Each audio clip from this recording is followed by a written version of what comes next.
गजपति जिला सदर महकुमा पारलाखेमुंडी स्थित राजदाण्डे थिबा अन्नपूर्णा फंक्शन हॉल ठारे गुरु दिवस महा आडंबर पालित हो जायछि।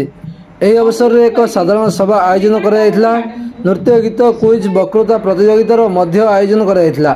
चिन्मय पंडा अतिथि परिचय स्वागत भाषण देते।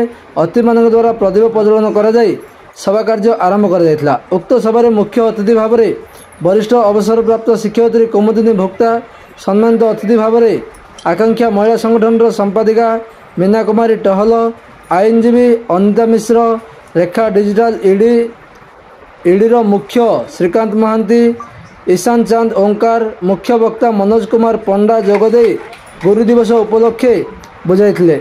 संगीत और नृत्य प्रतियोगिता श्रीमती जयश्री और कवितार पुरोहित विचारक मंडली भाव जोगदे। समस्त प्रतियोगिता मानक पुरस्कार प्रदान कराइथिला। समस्त कार्यक्रम रेखा डिजिटल ईडी पारलाखेमुंडी मुख्य श्रीमती खरादी तनया पंडा तत्वावधान में परिचालन होता।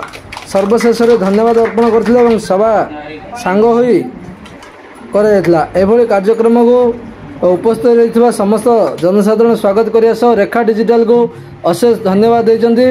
एभली रेखा डिजिटल कार्यक्रम आगक जारी रही था, लोकों सहित रही था और पारलाखेमुंडी विभिन्न शिक्षानुष्ठान छात्र छात्री को नहीं निजर प्रचार प्रसार करने सहित पिला उचित मान शिक्षा प्रदान करा लोक कहते।